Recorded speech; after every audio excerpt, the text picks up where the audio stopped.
Currently, if you're a man in the UK under the age of 45, the biggest risk to your life right now is yourself. I call upon Councillor Simon Morrell to move the amendment. Thank you, Deputy Lord Mayor. I rise to move the amendment. It is an absolute pleasure that I stand here today and talk about this strategy a year on from delivering my maiden speech and motion on suicide prevention. In the UK, the single biggest killer of young men under 45 is suicide. This really hit home for me with my friend Phil. We were polar opposites politically. He was a socialist and I was a Tory, but we would debate all night, putting the world to rights over a pint and a packet of crisps. In early 2016, Phil tragically took his own life, and I spent years not knowing why. In recent times, when politics has become more divided and extreme, Phil reminds me why I got into politics. We agreed that politicians should put their money where their mouth is. They should be passionate about something, and most importantly, they should have purpose. In what I'm told was a rare spectacle, on the 6th of November 2018, this council chamber was united in support, voting unanimously for a landmark motion on mental health. During a heartwarming and emotional debate, a veteran talked about post-traumatic stress, I spoke about losing my friend, and a member came out and talked about his past experiences, his past suicidal intentions.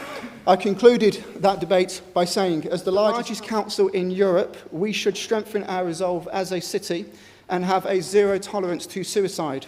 We should aim to smash the stigma surrounding mental health and, as the second city, become the gold standard for the rest of the country to follow. Deputy Lord Mayor, this document is the first stage in achieving that ambition, stating that 76% of suicides in Birmingham are men and most commonly occur in ages between 30 and 49. 53% of suicides in the last 10 years have taken place at home. High-risk groups include people with a history of self-harm, people with alcohol and drug-related problems, and people in care of mental health services. It's clear from the document as well that skills and employment play a key factor in suicide prevention.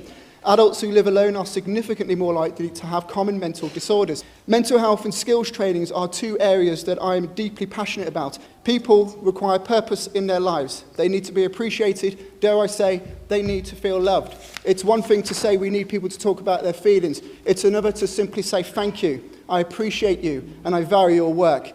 However, this is not the end, it is only the beginning, and I'm happy to see that there is a cross-party working group that's been set up to develop this plan further, and I would like to see this expanded to all walks of life, from the Royal British Legion to the Police Federation to teachers, businesses and professionals. And I think we also need to be doing more to support our military veterans, because it's not enough to just rely on the armed forces covering them. And let's not forget the Samaritans, who are the front line, after all, of suicide prevention. They should be much more involved on both the working group and the strategy. But, Deputy Lord Mayor, let's not beat around the bush. The majority of suicides happen to men. Currently, if you're a man in the UK under the age of 45, the biggest risk to your life right now is yourself. That is a shocking revelation. And while this suicide prevention strategy highlights that we need to encourage men to talk about their issues, I would argue it doesn't go far enough if we're not prepared to listen to them. Many people would argue there is currently a crisis of masculinity in this country, but not many people want to talk about it. Lord Mayor, Deputy Lord Mayor, we don't just need to smash the stigma about men talking about their issues, we also need to smash the stigma about talking about men's issues. Full stop. There is absolutely no point in asking men to come out and open up about their feelings if we live in a society that will refuse to listen to them or even acknowledge that they can be victims. When me and Phil used to debate, nothing was off topic. We used to talk about it. To be quite honest, I think Phil was just happy to have somebody to talk to who had a different contrarian opinion. We would constantly challenge each other and strengthen our arguments. And through this, we built an incredibly strong friendship, and I miss him, and I miss our debates. I'm not religious, and he was an atheist, but God bless you, mate, and thank you for giving the time. Thank you.